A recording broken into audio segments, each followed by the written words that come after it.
Hello and welcome again to a new video. Today we're going to be discussing why and when to cleanse crystals, gemstones, and quartzes. Um, for those of you that were in the first live video, there was a little bit of trouble with my internet, with my computer, with YouTube, and with everything in general. I personally like to blame Mercury retrograde.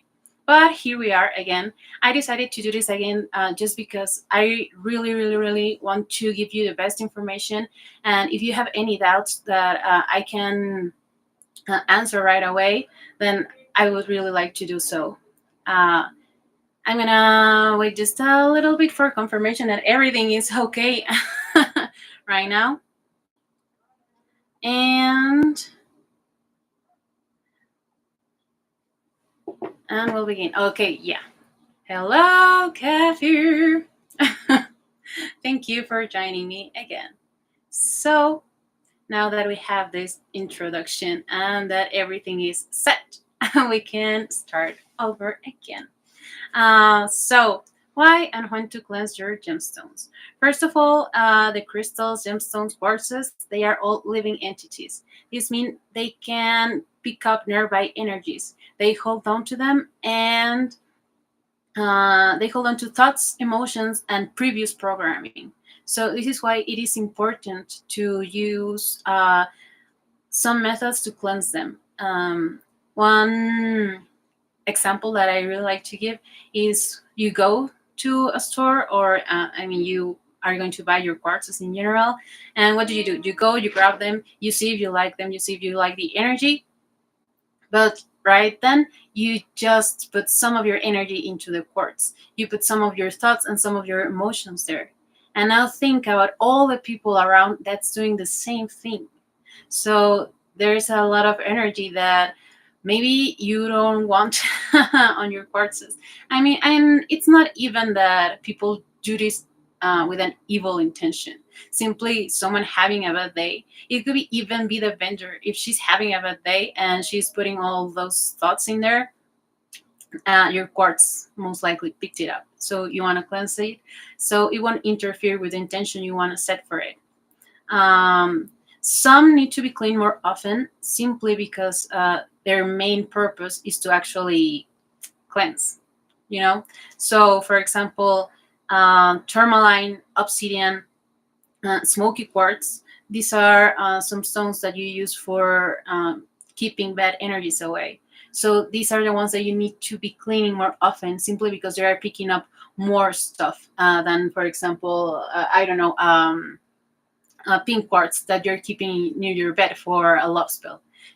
That's not really gonna pick on a lot more energy, but something that you are having for yourself and you don't want other energies interfering is gonna need cleansing more often. You can actually feel it when they need cleansing, but if you still want like a time frame, for example, a tourmaline, I would cleanse like at least twice or 3 times a week. Depends on how much people are you interacting with.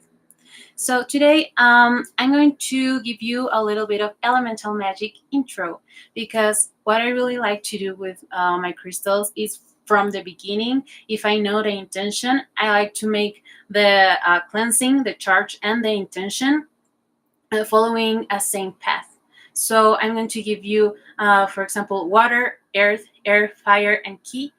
What are those good for?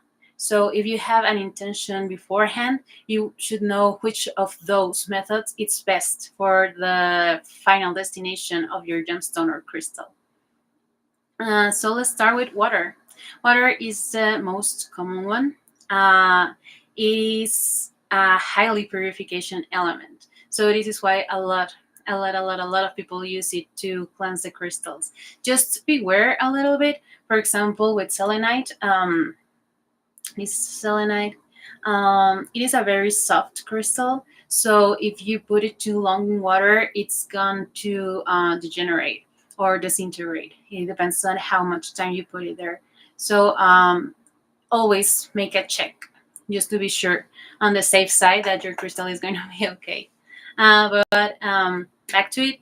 It is a healing purification element, water.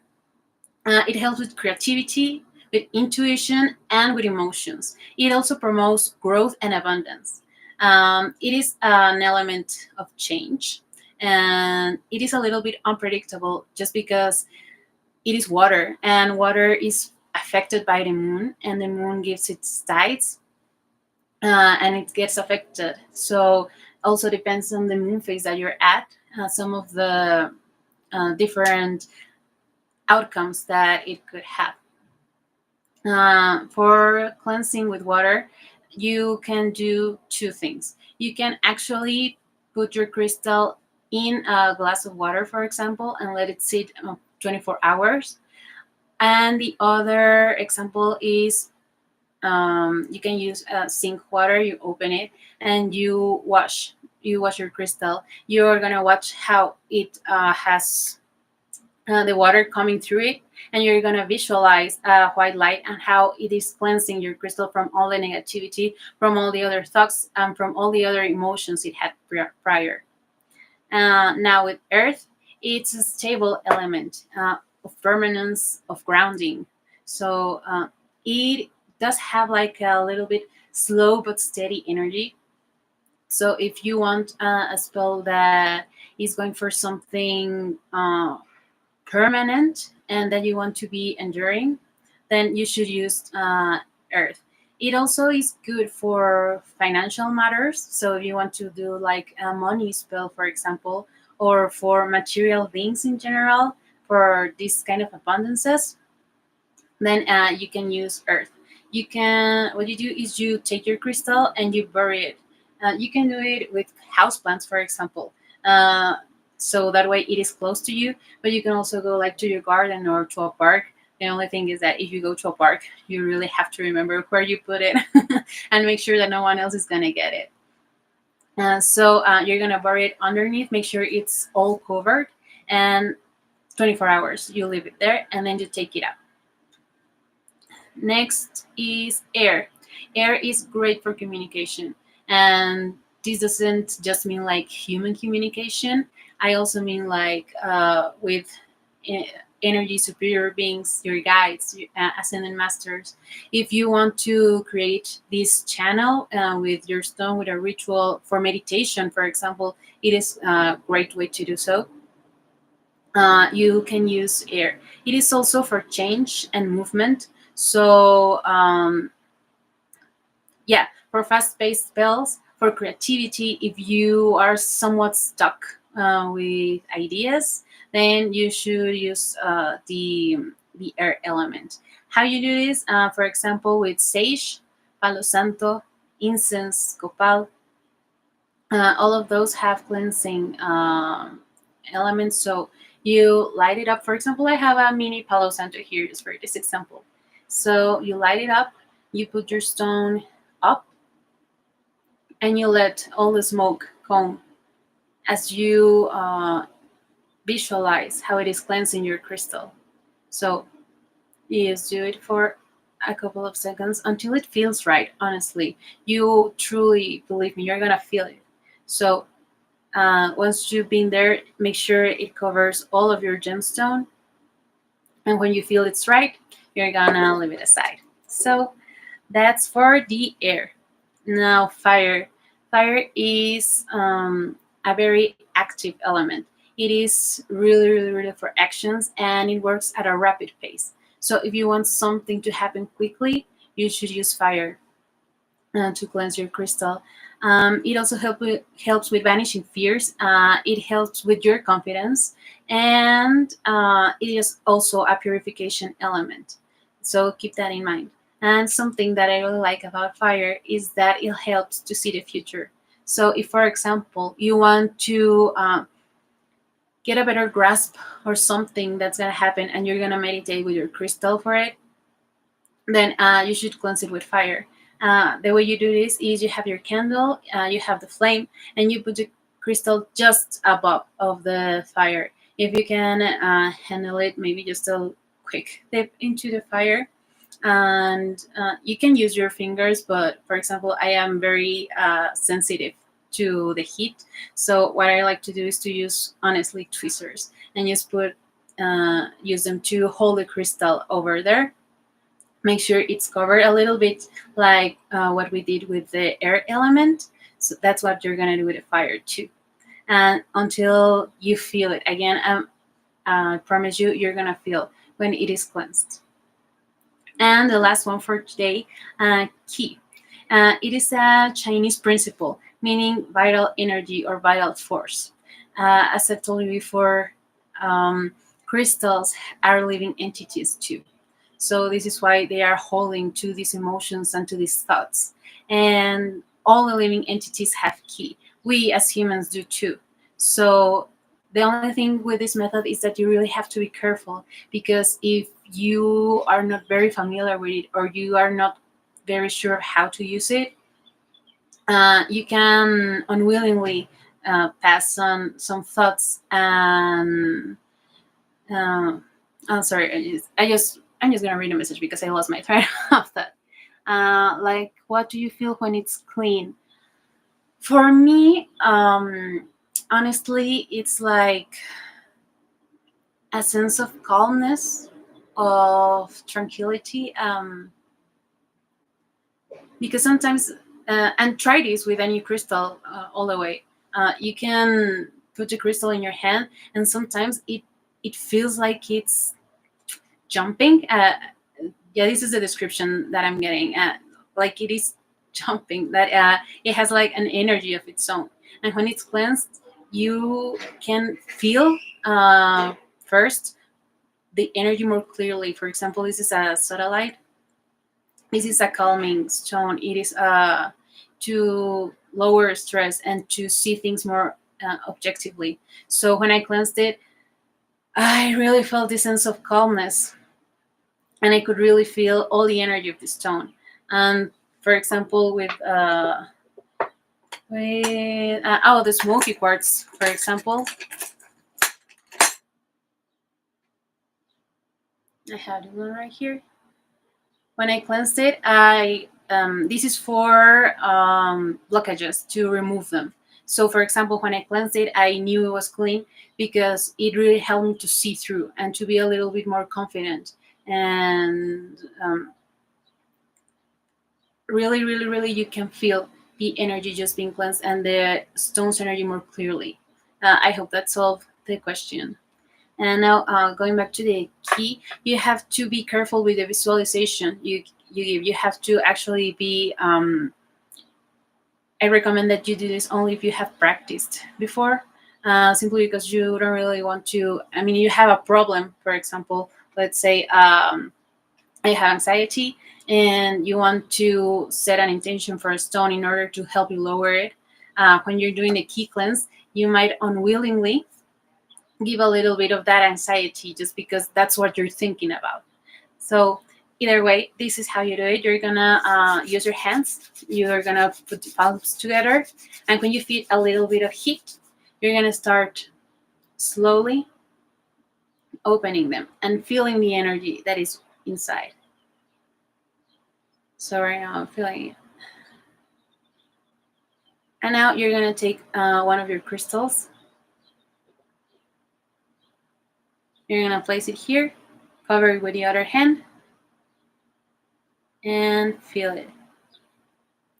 You're gonna visualize at this point white light covering all of your crystal. And for example, with this method, I do see like dark spots. Not right now because this one is clean, but when I start doing this, I can feel and see like dark spots. So what I do is to move the energy to those dark spots, use the white light in the visualization, and once it's clean, I have it. It is ready for the charge. Now, there is one more method that I want to share with you. In case you don't have an intention set yet, let's say you just saw a crystal, you liked it, and you bring it home, but you don't know what for yet. What I like to do is to cleanse with salt. Himalayan salt, pink salt, and sea salt. You know, the one with grains. So you take a little bowl, you put all the salt there, and you bury the crystal inside. 24 hours, and then you take it out. So now it's cleansed. Just salt is also a purifying element, and it helps removing all the negative energies. So this is why it is a good element to cleanse your quartzes, and it doesn't put anything in between. So if you don't really know what you're gonna use it for, this is a method that you might want to use. Now for the charge, we have sun and moon charge. There are other ways, but today, sun and moon charge. You can leave your crystal outside 24 hours for it to get the sun and the moon charge. But for example, if you want to use only the sun energy because it is related with fire, it's like a flame, but a million times bigger. So let's say you want action, you want motivation, you want persistence, and happiness. It is also a symbol of growth, and it is to harvest good fortune.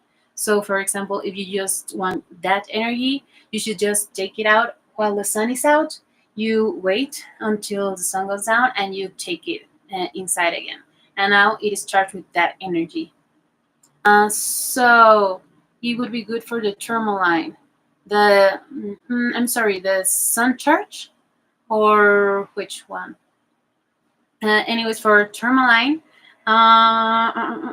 it is to cleanse negative energy, and I would actually do. You have two options that I'm feeling intuitively right now. Water, because it is healing and it is purifying. So I would do like a mix, water with pink salt, for example. So you're sure your tourmaline is cleansed, and it is going to push bad energies away. And also you could do it with earth, simply because it's grounding. So you could use that too.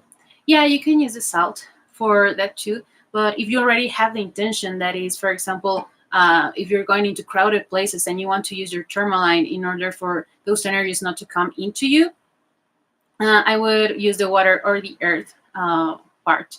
You can use the water with salt. I feel like that would be most effective in this particular case. And now for charging with the moon energy, the moon is for healing. The moon increases intuition and fertility. And by fertility, I don't only mean the human baby part. Fertility also relates to creativity, to projects, because on the end of the day, those projects are like your babies. So if you want to start a new project or you want a new idea, you can use the moon charge. And again, as the sun charge, I'm very picky about this. So I like to, if I want to charge only with moon energy, to put it outside as soon as the moon comes out, and take it away before the sun comes out again. So that's me personally. You can do whatever feels right for you. This is the most important part, I think, to actually do what feels best to you.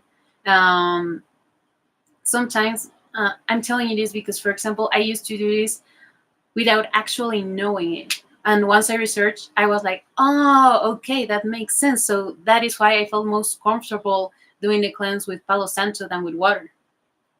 So if it feels good for you, always follow your intuition. That is the best thing that I can tell you. Now, there is a warning here.